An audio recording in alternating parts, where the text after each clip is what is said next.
Hello and thank you. Welcome back from the coffee break.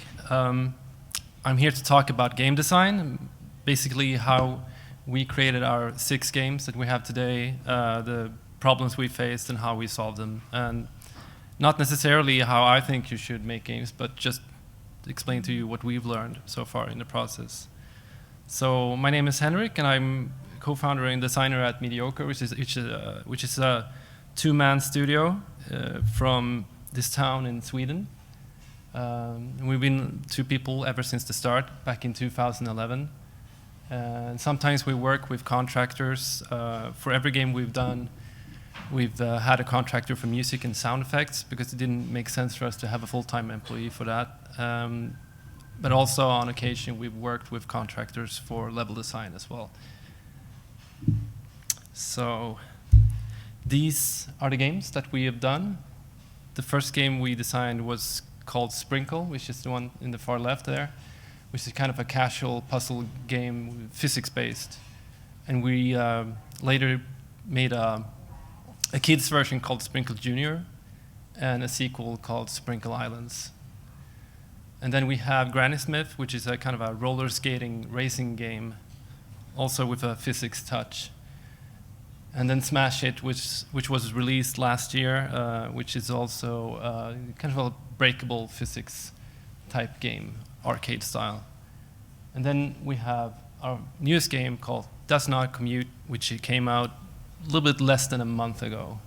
Available. All our games are available for iOS and Android. So for our first few games, we had a traditional premium model, which is a paid game with a light version. Nothing more complicated than that. But with Smash It last year, we introduced a new model where we have the game is entirely free, but you have an optional in-app purchase to upgrade to a premium version of the game, which unlocks checkpoints. You don't have to start over from the beginning each time you play. But it is entirely possible to play the entire game from the start to the finish without upgrading to premium. And there are no ads and other in-app purchases. We felt like a very generous model, but and we were kind of worried that we would be giving the game away, but it actually worked really well for us. And again, we used the same model for our newest game, Not Commute. And it worked not as well as with Smash It, but pretty good too. Definitely, it's been very worthwhile for us to do free games, as Smash It alone had 100 million copies downloaded so far, and Not Commute, I think, so far about 7.5 million in a little bit less than a month. So that's about 100 million in total. So here are screenshots of each game. Unfortunately, the overscan of the presentation is a little bit off, so the titles say Sprinkle Islands, Granny Smith, Smash Hit, and Not Commute, in that order. Just gonna do a brief explanation of each game, and then talk about the concept work and the prototyping work, and then go on to the issues we had developing each game and how we solved those issues. So with Sprinkle Islands, it's a firefighting game. We have this fire truck. You can barely see it in the corner there. You use you spray water around to sort of solve puzzles and reach different fires. And yeah, it's very simple but kind of casual puzzle game, cute art, kind of cartoony art style. And then Granny Smith is a roller skating game. You're an old lady on roller skates chasing an apple thief. And we have a lot of breakable physics in that game. So it's a lot about a goofy character falling down and breaking stuff.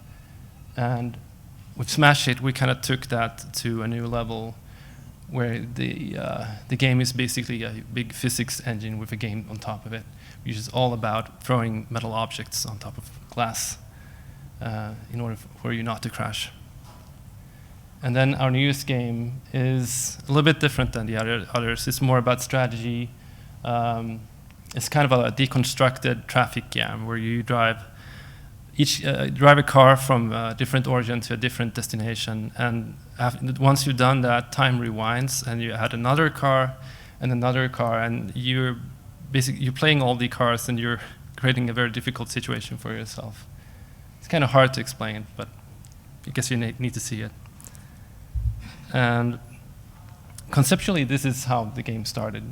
For Sprinkle, it was something completely different, actually. All we knew was we wanted to do something based on a physics liquid simulation, and we had probably 5 or 6 different ideas on how to do that.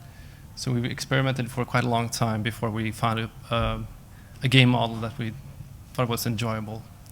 For Granny Smith, it was almost exactly as the game came out. The idea was just to have a goofy character on roller skates falling down and breaking stuff. So that's kind of what it ended up like too. And with Smash Hit, it started with physics. So we had this advanced physics engine, which kind of really defined the game. And we had some constrictions in that. So we tried our best to just conceptualize that idea and make obstacles and environments that would be fun to play around with. And with our newest game, Not Commute, we have kind of an extended game jam session. We were kind of just throwing ideas against the wall. We were just making prototype after prototype for almost 2 months. We just selected the idea we liked the most. It was kind of a frustrating way to do it, but really good idea, a good way to test ideas, and kind of question them, and then move on, and then maybe go back to an idea you like. And so these are the first prototypes. Sprinkle, again, is very different from the final game, but still also very different from that sketch you just saw. In this example here, we have a labyrinth where you're supposed to transport water from that blue dot in the top left corner down to the green dot in the bottom left corner. You use that by tilting the device and moving these white things with your fingers, like doors or elevators.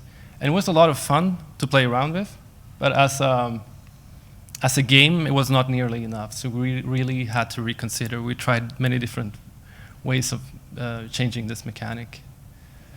Granny Smith, on the other hand, was, again, almost exactly the same, but we had a lot of issues finding a control scheme that we really liked. How you could control the player, do funny stunts, and sorry, the mic is a bit difficult, and like parkour jumps and like that, things like that. In Smash It, again, it was very similar to the final game. It was rather the largest challenge we had making it was to find a score system that really engaged the player, and a way to make levels that didn't take us 100 years to make, because we were just a 2-man team, so it's a lot of content to produce for these games. With Does Not Commute, it was a completely different challenge. It kind of started out like a lot of games now, like a Flappy Bird-esque idea that you just have this loop, like this O-shaped track, which you just drive one car at a time in a loop, and would just replay the way you played it, and just keep adding cars, and the score would simply be that how many cars you can fit at any given time. So for Sprinkle, again, I'm sorry that the screenshots are a little bit cut off in the left corner there. I hope that's okay. The first issue, that was the main issue we had, and it was our first game. We didn't work as game designers before, was to just find a gameplay that we thought was enjoyable and the people seemed to react to. So eventually we added that kind of water cannon for that fire truck. And with that movable cannon, we could finally create puzzles that were fun, but also engaging and difficult to solve, and also very precision-based. So it was not just a matter of solving a puzzle, but also about precision and timing. It felt like a pretty good solution. Regarding the performance of that, though, was in order for us to be able to continuously spray water, we had to drain the particles off screen. Otherwise, it would just build up and the frame rate would drop quite quickly, especially for a game that came out in 2011. We had a very limited performance on devices back then. However, you could control this fire truck by changing its elevation and rotation.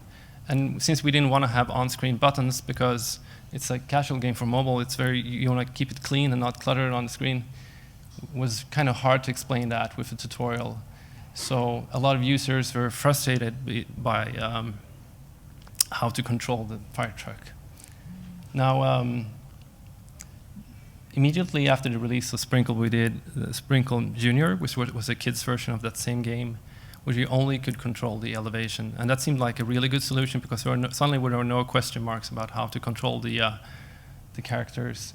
However, when we finally decided to do a sequel called Sprinkle Islands, we tried to sort of rework, find a combination of the two. So in Sprinkle Islands, you can actually only change the elevation just as you could in Sprinkle Junior, but we had an automatic rotation for the nozzle of the fire truck.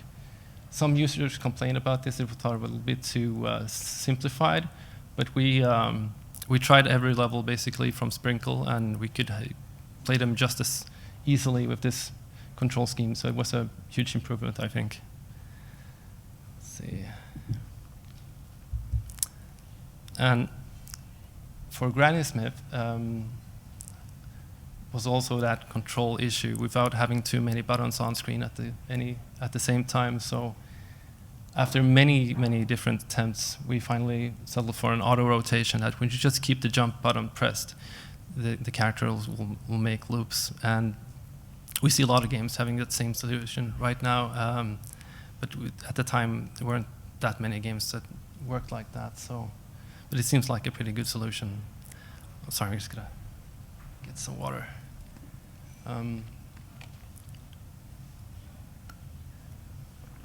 Also regarding the timing, the time score of the game, just because of different frame rates and performance issues, primarily on Android devices, we decided to skip time measurement and instead measure the distance between the two characters racing each other.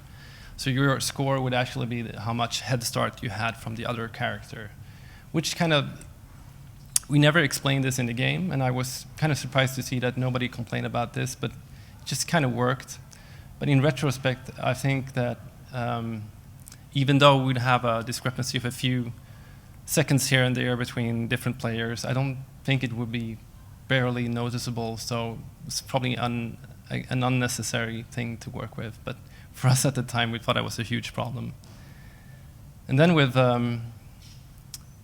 regarding balancing of the game, I think in general all our games have received some criticism of being too hard, but in Granny Smith we really met an interesting problem with that. We released a new level pack, and up until that point the game was very appreciated, and a lot of people seemed to love it, and it got a lot of 5-star ratings. But after this new level pack, we apparently upset a lot of players, and it was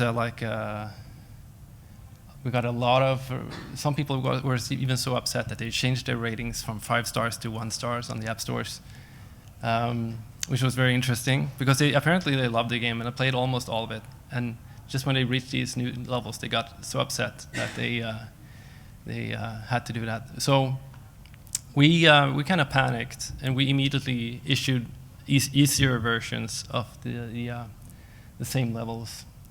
However, some people really enjoy these hard levels. So now these people were upset with us. So, and I don't know, you can only do so much. And I guess it was kind of a rash decision in both cases to do levels that were so hard and not test them enough. And again, just releasing an update really quickly without even thinking about it too much. Like I said, we kind of panicked. But what we did then was just, how can we fix this? We were thinking. So then we introduced a hard mode instead. So you see those buttons up there. It says difficulty. And suddenly it was all fine. Everybody were happy again. We were reading on forums and user reviews, and people really felt that we were paying attention to their wishes, and it was funny to watch that development. It just played out in a few weeks' time, but I don't know. It's the first time we have had such a direct involvement with players, and it was pretty interesting. Let's see. Okay. So we smash it. We have a pretty interesting gameplay already from the start, but it's just a simple game where you tap on the screen and you throw a ball and you hit glass. It was fun. People like breaking stuff. It was fun. But it was not enough for an entire game. And it may sound so trivial to just make that into something a little bit deeper, but again, with casual mobile games, you have to be, you don't want to explain too much. People should just get into it, get engaged, and get them to keep playing. And how we kind of solved that was to make everything revolve around your ball count. Like if you hit something, you lose balls. You don't have lives or anything like that in the game. And then you hit crystals, you get more balls, and you can get a multiplier, and you get more balls. And so the balls are, that's what it all is all about. Sorry, hard to explain. I'm a little bit nervous, but I don't do this a lot. But the actual score in the game is just how far into the game you've made it. So in the main menu, you have this little light beam crossing through the levels of the game seen from the side perspective. And that works so well just for the reason that people were actually tweeting screenshots of the main menu just to brag to their friends how far into the game they made it. And that was almost unintentionally, well, it worked really well, but we didn't really plan for that, I can't say that. Also regarding the level design and the content of the game, we've always tried to make procedural games at start. It just never worked out for us. Not because we can't do it, it's just we've never felt that it was engaging enough, and we want people to be able to learn the game and find new shortcuts and tricks they can do. So with Smash It, we kind of tried to have it both ways. We designed every segment in the game, but we kind of randomized the order within each level, so you have some element of surprise always. And with our latest game, Does Not Commute, it was rather, since it started with just challenging the player of how many cars can you add onto a single level. Instead, we wanted to make something more complex. So instead of that loop-based track, we had more like a cityscape and different levels, and you could progress in the game, which meant that the scoring had to change quite dramatically. So instead, we tried to make the game all about time. So you had a time counter that was constantly ticking down, and you had to get to your destination as fast as possible. And then you have these the option to rewind your car, so you can try again. You could just keep. Sorry. Anyway, that's what we decided. We have a time score that's just ticking down, and just gonna try to get as far as you can with the time you have. But in order to have some depth to that game mechanic, we added time bonuses like that circle with the 20 in it. You can see down there. And you have to kind of deviate from your imagined path. Like every origin and destination, there's a pretty clear path that is the right way to go. But with these time bonuses, you kind of have to be strategic about which car you use to get to which place. And we have power-ups as well, like a turbo, an armor, and traction control, and each with its own drawback. So if you drive with a turbo, you lose traction, and with traction you lose acceleration. But still, this was still kind of like a sandbox game, because you could just keep rewinding your car and try again until you made it.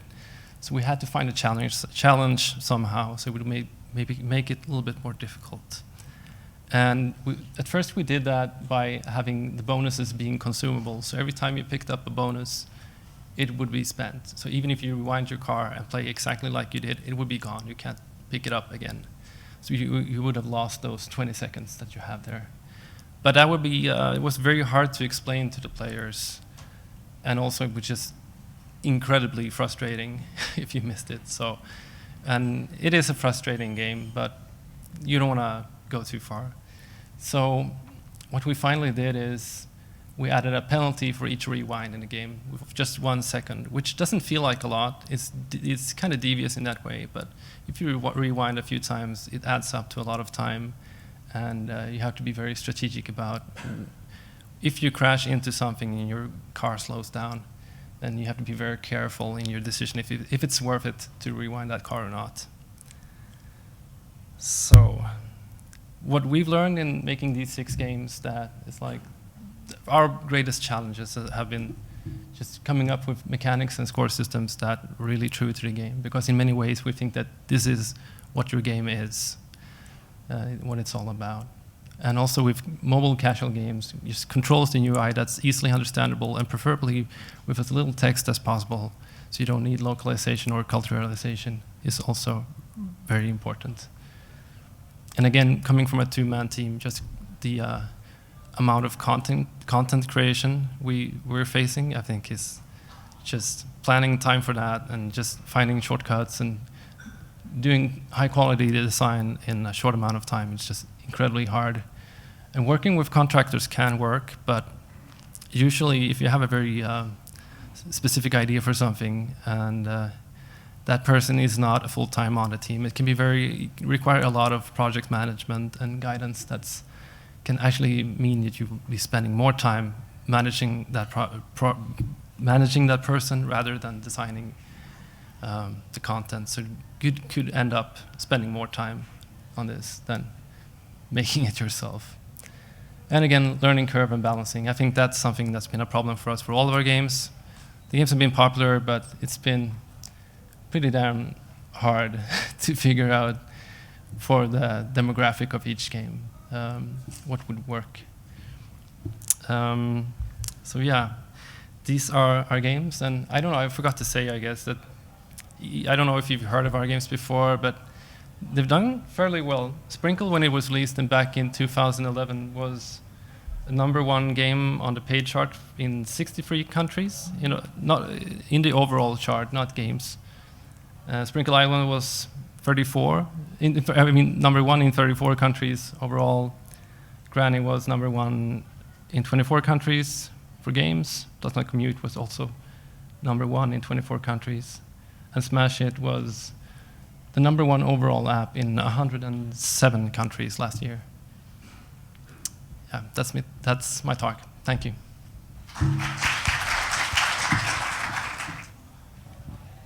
When you apply new solution for each problem, do you have a testing team, or you test it yourself?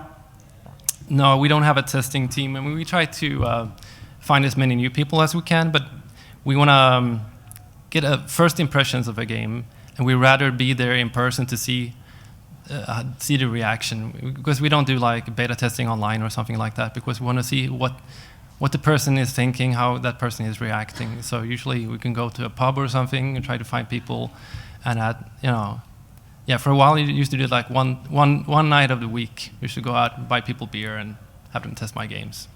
It's a fun way to meet people also. Yeah.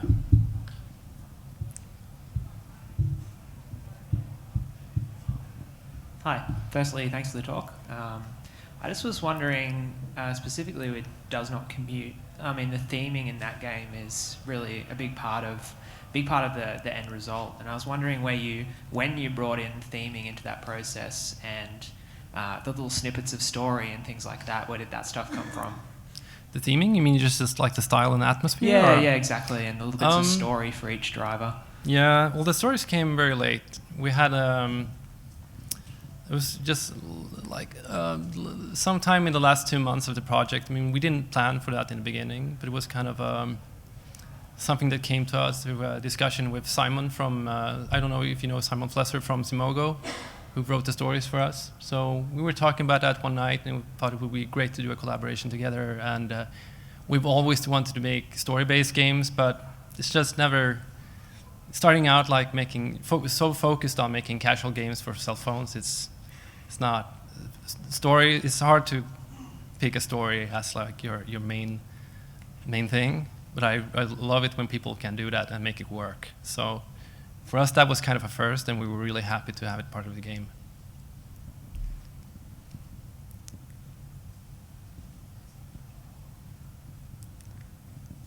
Hello. I want to ask, what is the technology or engines you use for Smash Hit, and specifically the breaking glass that I think you used before also in the Granny Smith? Yeah, it's a technology developed by my colleague Dennis Gustafsson. He's a physics programmer and has been that pretty much his entire career. So all of our games it's our own engines. It's all C++. So, but you can read more. I don't have a link here to it, but I can give you a link to his blog. It's tuxedolabs.blogspot.com, I think. And we have like a technical journal about. It's pretty technical, but it's interesting if you're into that sort of thing. Yeah.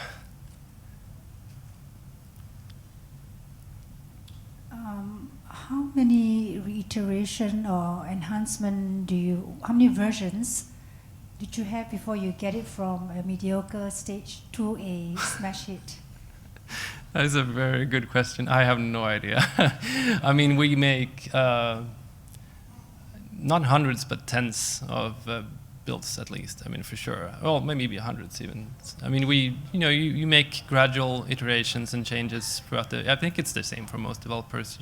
That is already in the App Store, or before you put it on? Oh no. I mean, when we release a game, usually that's it. I mean, we don't do that many. Usually, don't do many updates to our games. Sadly, it's maybe not fair to players, but being a two-man studio, and we're kind of always been about the next idea. I think if we listen to some people in the business, we would be still updating our first game. So we're kind of just the way we work. Being that small, you kind of have to be very selective with your time, I guess.